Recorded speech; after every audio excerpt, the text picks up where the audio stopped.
Odia Tech and Science. Exploring innovation and discovery in Odia.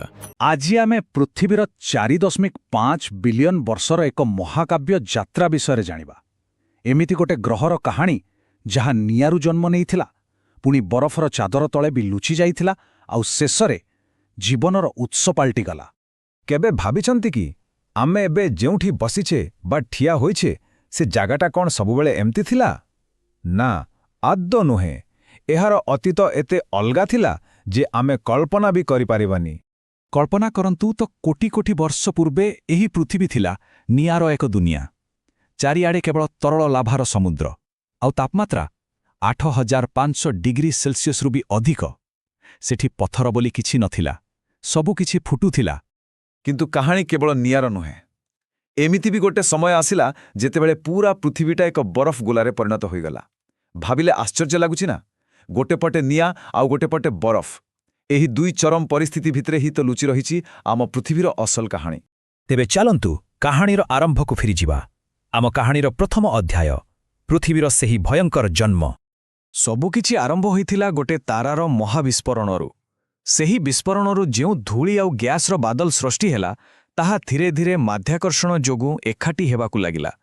ଏହି ବାଦଳର ଠିକ୍ ମଝିରେ ଅତ୍ୟଧିକ ଚାପ ଯୋଗୁଁ ଆମ ସୂର୍ଯ୍ୟ ଜନ୍ମ ନେଲେ, ଆଉ ତା ଚାରିପଟେ ଘୁରୁଥିବା ବାକି ପଥର ଆଉ ଧୂଳିକଣା ପରସ୍ପର ସହ ଧକ୍କା ହୋଇ ଆମ ପୃଥିବୀ ଭଳି ଗ୍ରହ ତିଆରି କଲେ।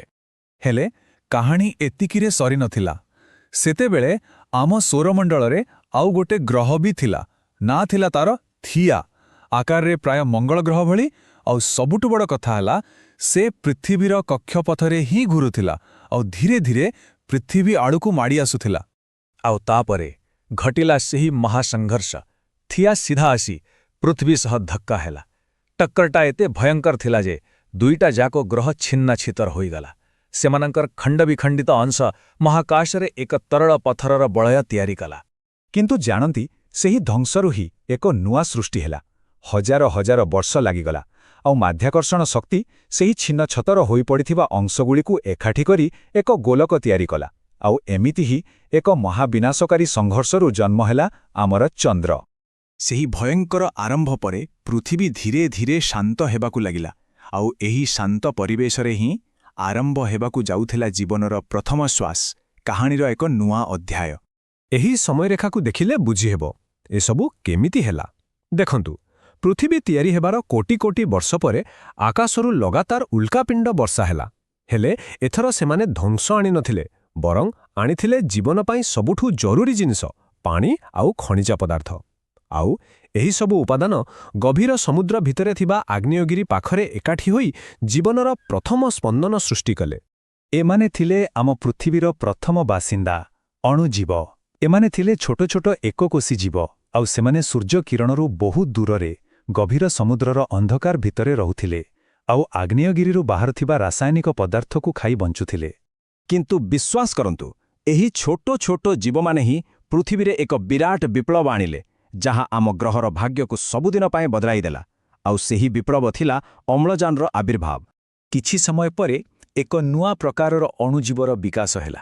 ପୁରୁଣା ଅଣୁଜୀବମାନେ ତ ଖଣିଜ ପଦାର୍ଥ ଖାଉଥିଲେ, ହେଲେ ଏହି ନୂଆ ଅଣୁଜୀବମାନେ ସିଧାସଳଖ ସୂର୍ଯ୍ୟକିରଣରୁ ଶକ୍ତି ତିଆରି କରିବା ଶିଖିଗଲେ।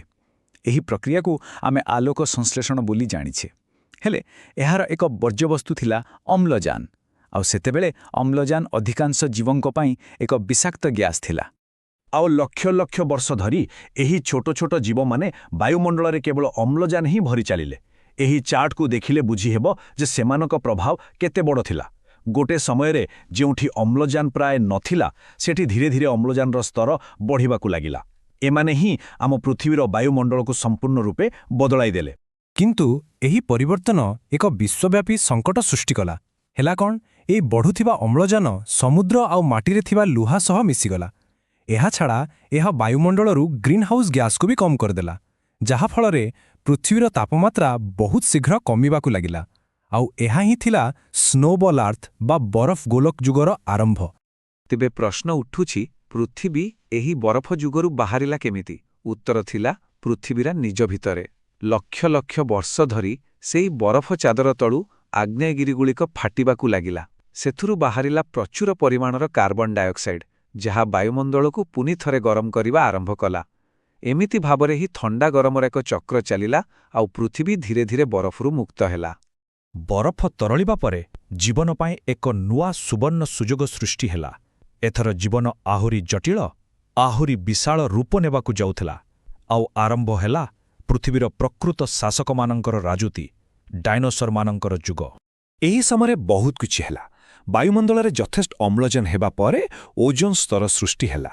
ଏହା ଏକ ସୁରକ୍ଷା କବଚ ଭଳି କାମ କଲା, ଯାହା ଜୀବନକୁ ସୂର୍ଯ୍ୟଙ୍କ କ୍ଷତିକାରକ ରଶ୍ମିରୁ ବଞ୍ଚେଇଲା।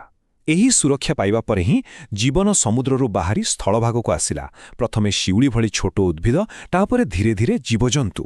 ଆଉ ହଁ, ସେତେବେଳେ ଆଜି ଭଳି ଅଲଗା ଅଲଗା ମହାଦେଶ ନଥିଲା। ସବୁ ମହାଦେଶ ଏକାଠି ମିଶି ଗୋଟିଏ ବିଶାଳ ମହାଦେଶ ତିଆରି କରିଥିଲେ, ଯାହାର ନାଁ ଥିଲା ପାଞ୍ଜିଆ। ଆଉ ଏହି ବିଶାଳ ଦୁନିଆରେ ହିଁ ଡାଇନୋସରମାନେ ବିକଶିତ ହେଲେ ଆଉ ରାଜୁତି କଲେ। ଆଉ ଜାଣିଛନ୍ତି, ଡାଇନୋସରମାନେ କିଛି ଦିନ ବା କିଛି ବର୍ଷ ପାଇଁ ନୁହେଁ, ପାଖାପାଖି 15 କୋଟି ବର୍ଷ ଧରି ଏହି ପୃଥିବୀରେ ଶାସନ କରିଥିଲେ। ସ୍ଥଳ, ଜଳ, ଆକାଶ ସବୁଠି କେବଳ ସେମାନଙ୍କର ରାଜୁତି ଥିଲା। କିନ୍ତୁ ସେମାନଙ୍କର ସେହି ରାଜୁତି ସବୁଦିନ ପାଇଁ ନଥିଲା।